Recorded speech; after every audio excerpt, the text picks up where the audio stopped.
I have to bring up this final story. I couldn't leave you today with something that really, without something that really rocked my world, because I love David Icke. We did, you know, there are certain people that you just get into, right? You get into people and they really like make you think. A lot of people like Joe Rogan, or my mom likes Oprah. Oprah Soul Sundays, right? We have our hosts. People love George Norrie and Coast to Coast, and I love David Wilcock, and there's certain people we like. So I also love David Icke, and he makes so much. He really, this reptilian thing, he's not the only one, but this reptilian thing, these invisible beings and these statues of reptilians around the world. There's statues, I think in Peru, some city, there's a big reptilian. And sure, maybe they're just like mythical characters. I don't know. Maybe they are. But there's a lot of weird, I don't know that reptilians are the only beings.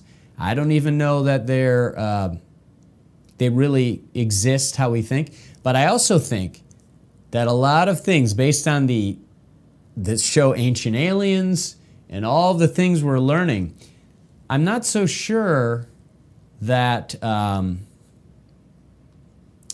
there weren't a lot of beings back in the day. We look at ancient Greece and ancient Rome and all those stories. I mean, the whole idea of Ancient Aliens, which is actually a very popular show, is that it's actually these gods. These gods may have been like aliens. They may have just been other beings. We could look at them as gods. Think about if we're not as smart. You know, there was a tribe, I think in some island that David Wilcock wrote about. There was a tribe, and they thought we were gods. They painted USA on their bellies, and they've never been off their island. And I think we would drop supplies off. So we were like this metal craft coming over, giving them things. So they literally thought that we were gods. And if you walked over an anthill or you walk by a fish tank, you're God. You're God. So these statues are really amazing. All of these things going on in the world. But I thought this report from Collective Evolution was really interesting. A description of the shape-shifting reptilian beings written about in ancient India, the NAGA. I hope I'm pronouncing that right, but the NAGA. And you see all of these shape-shifting, half-human, half-reptilian beings, right? They have these tails you see in the pictures here. And it talks about whistleblowers and things of that nature. But then it gets into the NAGA, and here we see up close one of the pictures. And you know, one of their sources, Encyclopedia Britannica, the NAGA are said to be a race of non-human reptilian-type beings. They are found in the literature of multiple ancient cultures across the globe, especially within ancient Jainism, Hindu, and mythology, in quotes, right? They were considered to be semi-divine beings, half-human and half-reptilian, who can either take on a full serpentine form or a fully human form. According to the legends, these beings existed underground and inside of the earth. We just talked about that in the last segment. In large kingdoms. They were considered both beneficial and friendly to humans, as well as potentially dangerous. And then it says, Encyclopedia Britannica goes through the serpent princesses of striking beauty, the dynasties in northeastern India. I mean, this was not something that was just like some guy said it once. And then it says, some, like David Icke, even claim that they were present at the birth of Buddha, despite the fact that they were still considered dangerous, especially when angered. Well, I think all of us are like that, right? If we're angered, we could be potentially dangerous. Maybe not everybody, but definitely some people. One example of where the Nagas are referenced in ancient scripture comes from the Mahabharata. I pronounced that wrong. Mahabharata. I don't know if I'm pronouncing it. Somebody can let me know. Where the Buddha actually protected Nagas from an attack by half-human, half-bird-like creatures, Garuda. After this battle, both Nagas and Garudas, and then it's not written correctly, right?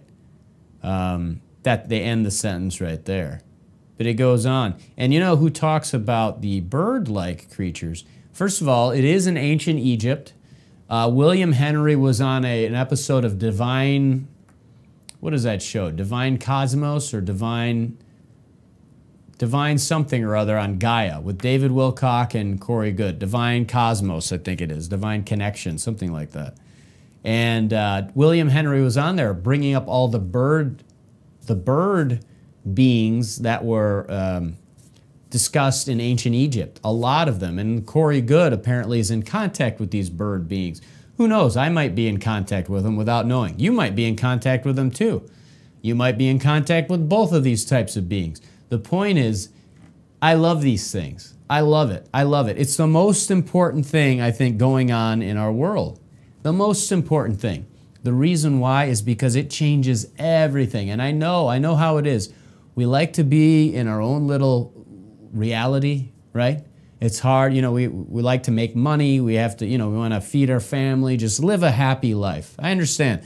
The thing is, there's a lot more going on out there, whether we like it or not. And I think it's okay to be aware. In fact, you might feel better. You might have more possibilities being aware. If there's free energy, if we succeed, you know, these people are putting billions into CNN and all kinds of things. Just imagine if that went into free energy. I mean, we just have 5 employees in Venezuela. Just imagine if we had free energy and we ended poverty completely. And you could print anything with a 3D printer because you had unlimited energy to be able to do it. And you could just use money to trade and you didn't have to work. And nobody had to work. You could do whatever you wanted. You could live however you wanted. Changes everything. Changes the experiment for these beings, right? Changes the experiment. So all this is connected. What Elon Musk has said, we talked about in the first segment. All these things are connected. In my opinion, it's the most important issue of our time.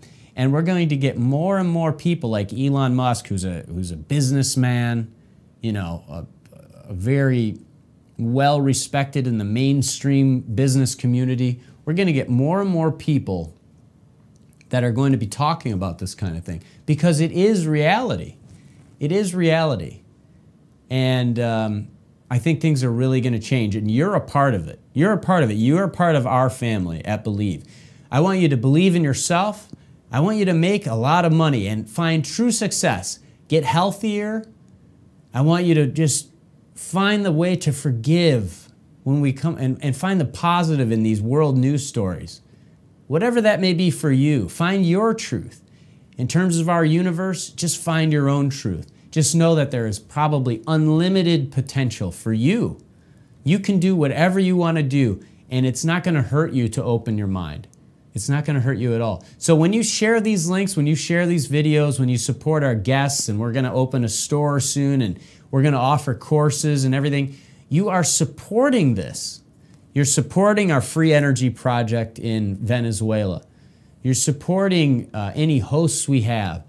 Anything. That's how you're changing the world. So I thank you for that. I thank you for that. Again, our website is believe.love, believeitunes.com for iTunes listeners, believeandroid.com for Android listeners. Our YouTube is, oh my gosh, what is that? youtube.com/Believe Loves You. That's the same for facebook.com/Believe Loves You. Instagram, same thing, /Believe Loves You. My gosh, email us or leave us a comment. Let us know how you want to change the world. I want to know. What are you going to do? What are you going to do? I'm doing the best I can, man. It's not perfect. We're doing the best we can. There's other people that have been involved, and I thank them with all my heart. I continue to try to ask for forgiveness, to try to forgive myself and forgive others, and I really do. I need to do that better. I need to say that a lot. Are you one of those people that needs to forgive people a lot? I am. I need to forgive myself a lot too. Like Elon Musk says, we're maybe not smart enough to realize we're being observed, right? We're probably not that smart at all. But we're getting smarter, more aware, more and more aware, right? So we're doing the best we can. So thank you for joining me on Believe. Have a great day or night, wherever in the world you may be.